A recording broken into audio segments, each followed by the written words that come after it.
BJP, meanwhile, seems to be expanding its outreach beyond traditional politics. Bihar's popular folk singer Maithili Thakur hints at contesting polls on BJP ticket. Her family had fled Bihar during Lalu Prasad Yadav's rule.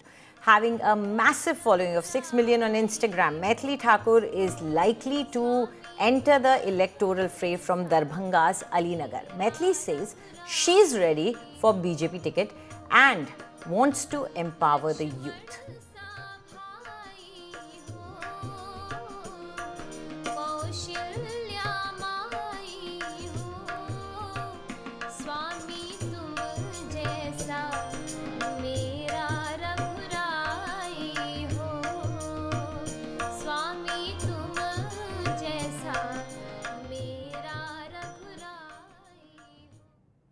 And joining us now is the young and popular Maithili Thakur. Thank you for speaking with us.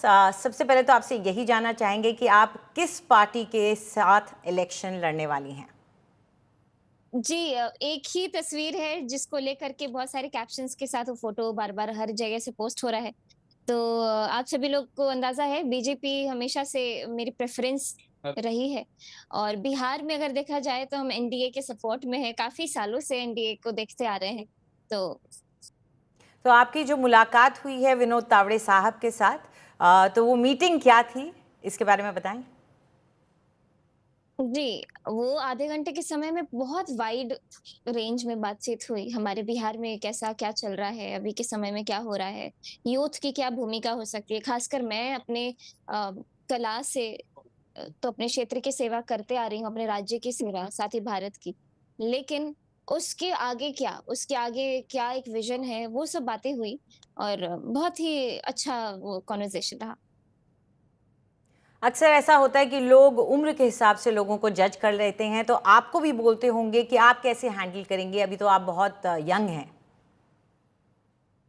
अरे! सवाल तो जब से मैं पैदा हुई हूँ तब से ये सब सुनने का मौका मिला है। बहुत सारी ऐसी-ऐसी बातें सुनने को मिली है, जिसने कई बार मुझे नेगेटिवली अफ़ेक्ट किया।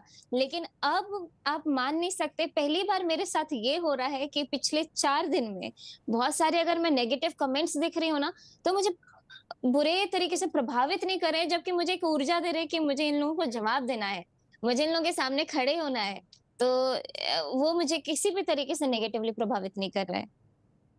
अगर आपके पॉलिटिकल एम्बिशंस हैं, राजनीति में कदम रखना चाहती हैं, तो हाइपोथेटिकल सिचुएशन में अगर हम आपसे पूछते हैं कि राज्यसभा की सीट मिले, उसे आप बेहतर पसंद करेंगी या विधानसभा?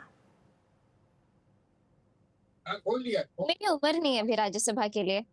मैं जानती हूँ 30 तो होना ही चाहिए एट लीस्ट।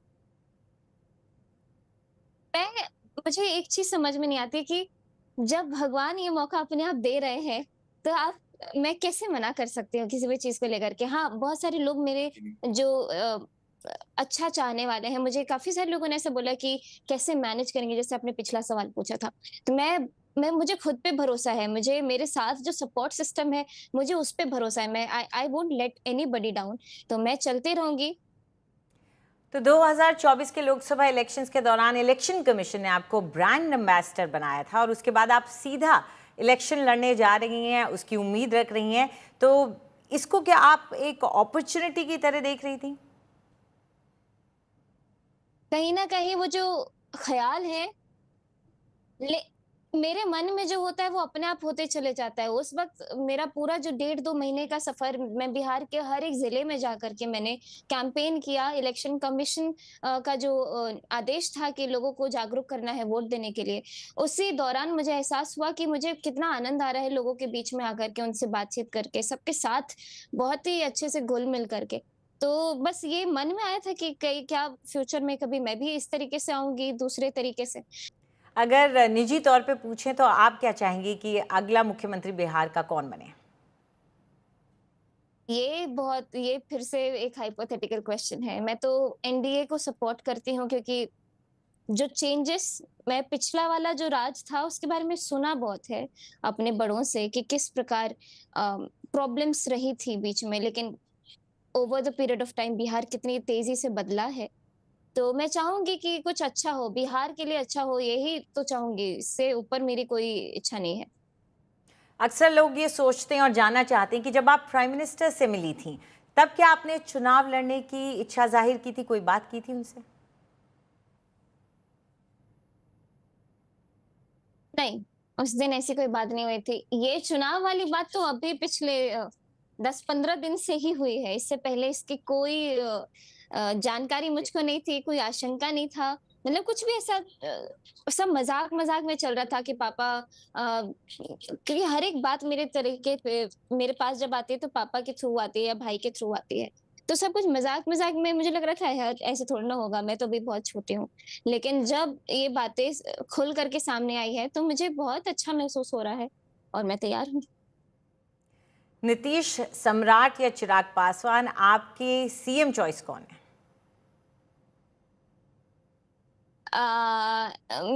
मुझे नीतीश जी बहुत पसंद हैं और यहाँ पे बात ऐसी हो जाती है कि मेरा जो पूरी जर्नी रही है, मैं सबसे मिलते आई हूँ। सब मेरे बहुत करीबी हैं, अपने हैं। तो ये थोड़ा मुश्किल हो जाता है, लेकिन नीतीश जी को तो हम कई समय से मुख्यमंत्री के रूप में देखते हुए आए हैं। आप सभी जानते हैं कि बिहार के लोग उनको कितना पसंद करते हैं। तो कहीं न कहीं ये बात तो है। आपके फैंस आपकी आवाज़ को सुनना चाहेंगे, तो आप क्या हमारे लिए एक गाना भी सुना सकती हैं? साग पात खोटी-खोटी जीवन बितेबै हे मिथिले में रहबै। हमरा ने चाही सुख आराम हे मिथिले में रहबै। हमरा ने चाही चारो धाम हे मिथिले में रहबै। एक सवाल और रहेगा कि कई बार होता है कि जनता आर्टिस्ट के ऊपर विश्वास नहीं कर पाती, क्योंकि उनके पास अपने दूसरे काम होते हैं, उनका अपना प्रोफेशन होता है। तो क्या लोग आप पर विश्वास करते हैं कि आप उन्हीं के लिए काम करेंगी? मैं तो इसलिए भी तैयार हूँ कि मैं दिल्ली छोड़ कर के मैं बिहार जाना चाहती हूँ। ये बस मैंने एक ये इच्छा ज़ाहिर की थी जब हम उस दिन पटना में नित्यानंद जी और विनोद जी से मिले थे। तो यही इच्छा थी कि मुझे बिहार इतना पसंद है कि दिल्ली तो बस काम के लिए रह रहे हैं, लेकिन मेरी आत्मा है यहाँ पे अपने क्षेत्र से जुड़ी हुई हूँ, तो मुझे यहीं आके रहना है। तो कहीं न कहीं तो मन में ये रहेगा कि जैसे ही अनाउंसमेंट होगा या फिर जैसे जो भी आगे बात बढ़ेगी तो मैं दिल्ली छोड़ के मुझे अपने क्षेत्र में रहने का बड़ा मन है।